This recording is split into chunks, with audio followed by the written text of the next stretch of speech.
Okay, I figured I'd do another update video on building my 80 series. Right now I got my dash all out. I'm going to recover my dash pad. It had a big crack in it. Well, not a big crack, but a decent crack. And so I bought some marine grade vinyl, and I'm going to try and recover it. And then also I had some accessories I wanted to wire in at the same time. I got an ARB compressor. I'm going to mount that under the hood eventually, but since the dash is out, I figured I'd do the switch wiring, and then also add a trans temp gauge and just clean up some wiring here and there under the dash, because I was a little bit rushed slapping things together. So just kind of chipping away, cleaning up. This is the old factory amp wiring. I taped that off to the side. My locker wiring, I kind of, for the factory locker computer, that's wired, kind of wanted to tape that up nice. I'll show you guys the transmission temp gauge real quick. That's kind of cool.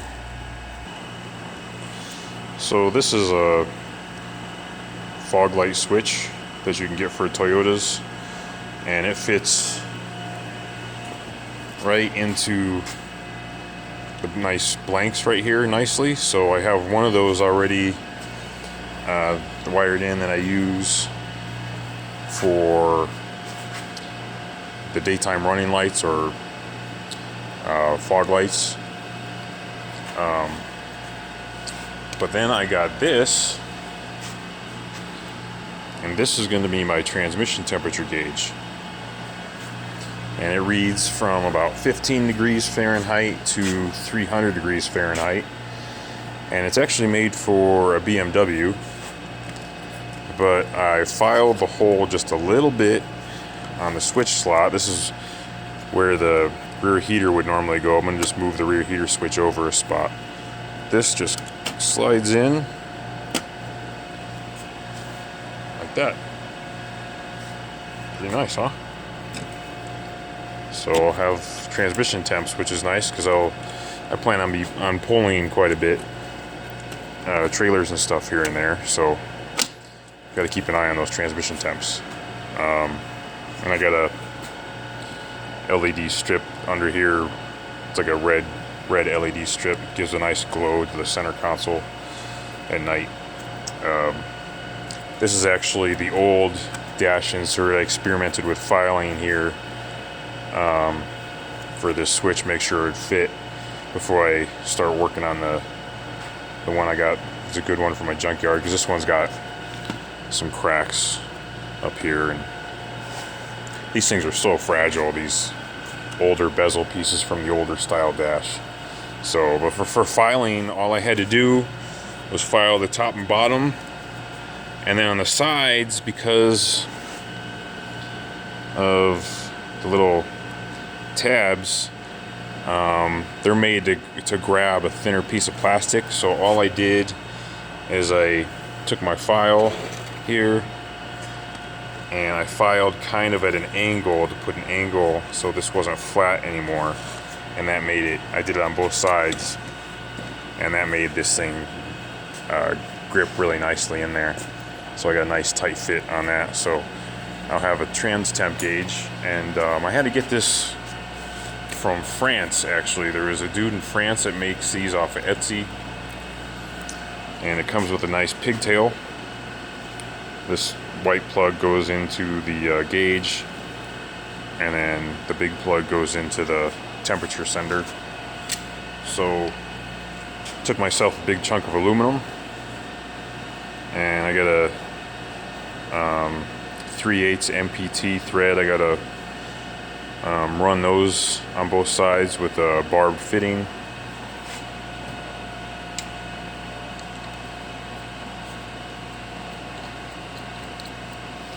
And then I got the sensor here, and then two holes, and that'll just bolt to the side of my frame somewhere. Just a chunk of aluminum I had. So Another thing I did is I added a spacer lift. So I got 1.5 inch spacers front and rear. The stock springs only gave me 1 inch of clearance between the bump stops and the axle. So I needed more of that if I'm going to be towing more often. So I threw some spacers in. The caster doesn't quite feel right. It does kind of wander a bit on the road, so I'm gonna get some rubber caster bushings for the front and install those.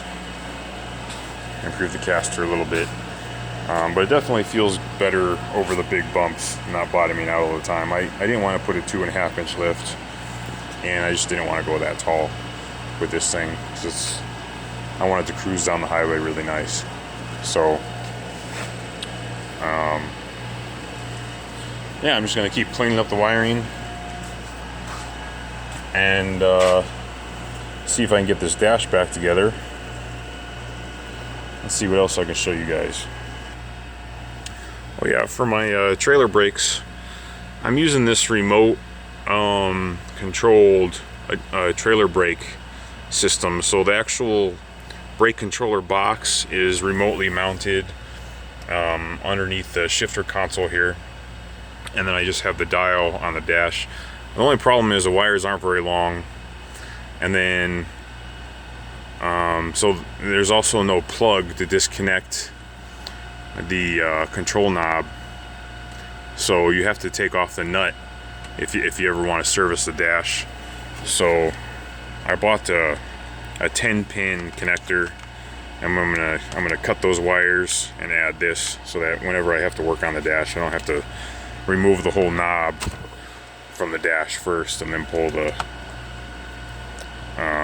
dash insert. So just a couple little things to make servicing the dash a little bit nicer for myself. I've never recovered a dash before. The material is on its way. I bought some fancy glue, so I'll do another video hopefully on that being successful. We'll see how that goes. Another thing that I did is I got from a junkyard, I found a wrecked cruiser that had the nice insulation pad. So I took that out. I think they gave it to me for like $5. And I put that on, cleaned it up best I could, put some trim around here so it grabs the hole really nice in the hood. Just overall gives the bottom of the hood a little bit nicer of a look. Trying to reduce sound too. I don't know if it really reduced sound that much. I didn't notice hardly anything. It's not, the factory piece there isn't very thick, but it's there, and it'll protect the hood from heat a little bit more. And yeah, we'll see how that holds up. I think it'll hold up fine. And then another thing I've been working on is one of the few things I haven't done with this swap is the prior owner had this motor installed. I didn't install it. I just cleaned up the swap and finished it. So I noticed that the whole motor and transmission in the frame was sitting like this. So the problem with that is you can get driveline vibration. So I had to loosen up the motor mounts, loosen up take off the tranny mount, and put the whole motor so it's 100% parallel in the frame rails. That's pretty important. So that took a little bit of figuring out how to do that. And then I also noticed that I have the Hooker block hugger headers on this, and one thing I didn't notice when I installed these is that they actually hit the motor mount pretty hard.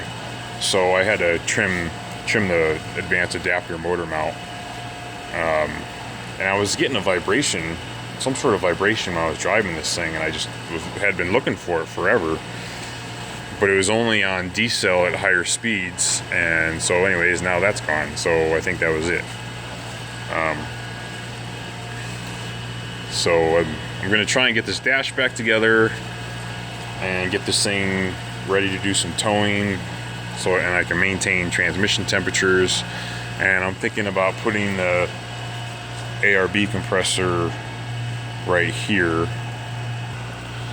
So I just got the single motor compressor, but I got a great deal off of it on Craigslist. I'm thinking if I make a bracket off of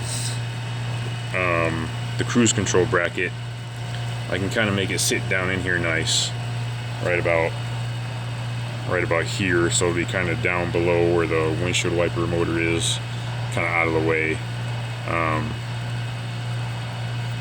Hopefully that'll work. And then I'm just gonna plumb it without a tank for right now, but eventually I would like to put like a 3 or 4 gallon tank underneath the truck somewhere. So what I'm thinking is put an air tank underneath, get a long range fuel tank, a 45 gallon fuel tank for the rear, get a tire carrier for the back, and then on the other swing out, use that for water. You know, maybe like 3 or 4 or 5 gallon jugs of drinking water. So compressed air tank underneath, big secondary fuel tank, and then water hanging off the back of the bumper with a spare tire is what I'm thinking. So let me know if you got any better ideas for all that stuff, for where to put